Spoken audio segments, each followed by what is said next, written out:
This video is for Bill, who asked about attaching a GoPro to a light pole. We'll find the midpoint of our rope, and then we'll start twisting in an S. We'll keep twisting that S around until we have 4 strands on top and 4 strands on bottom. There we go. 1, 2, 3, 4. 4 on bottom. Now this is a symmetrical knot, so we're going to do the same thing on both sides. We'll pick up the 4 strands on the right, and we're going to place our right strand in that window there. Same thing on the other side. And now we need to pull these 2 pieces up through. So I'll pull this one up. There we go. Didn't lose it just yet. There it is. We'll pull it through on this side. Now it's a matter of combing out all the slack. So I'll take my fingers and I'll pull this down. Shorten my loops again. Pull this down. Now if you have something that looks like this, you're doing it right. Up top we have a letter S that we formed in originally, and we want the ends to go down from the top. So right here we have the bottom of the S. On top we can't see it, so we need to pull that up. There we go. Now you can see our letter S coming around. Okay. So from the top down, we'll just adjust our turns, and now you can already start to see it forming. We'll just continue to comb this out, pull, shorten our loops, pull. Looking good. Now I'll put in our final tightening. The double scaffold allows you to adjust your loops on either side, but when you put lateral tension, it will not slip. So we have a piece of wood about 3 foot long with a hole drilled into it, 1/4 inch. And then I have a corresponding bolt that's going to match up with the threads for my GoPro. We'll just line this up so that when I get my final tightening, it's exactly where I want it.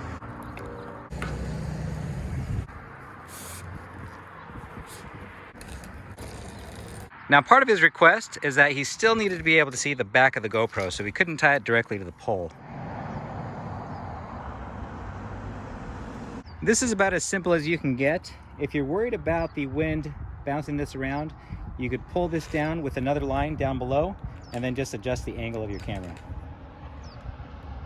And then when it's time to call it a day, we'll just inch it out. Here it is in paracord. I'll form my letter S, and then I'll just keep rotating that around until I have 4 strands on top and 4 on bottom. There we go. Now I'm going to take this on the right and bring it up from behind. You can see it's highlighted in that window.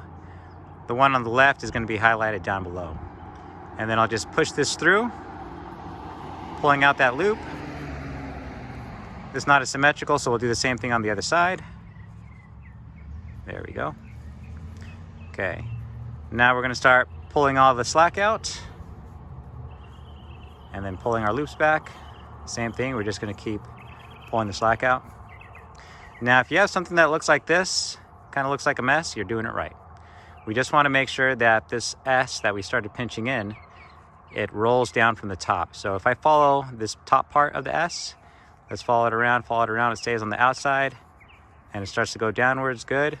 Now the other one, this one is down below, so we wanted to push it up. If you can see this strand, it shouldn't be there, so I'll push it up. There we go, now we're starting to take shape. Now we just need to keep on pulling in or pulling out our slack rather. And we'll just keep adjusting our ends until everything falls into a nice little barrel shape.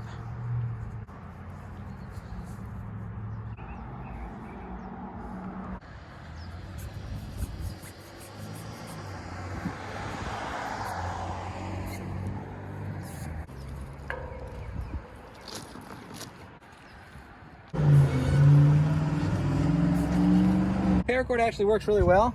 We'll just grab our end and cinch it down. Now the only problem is this knot is now so tight you will not be able to pull your strands back out. You just need to be able to cinch it out so that you can remove your camera. This double scaffold knot allows you to adjust your loops on either side, but once adjusted, it will not slip. Here's another setup. I have 2 tied in the same line, going around 2 branches. And if the tree isn't growing straight up and down, you'll just attach it and adjust the angle of your camera. If you don't like pulling in tension with your hand, you can always use a marlin spike hitch.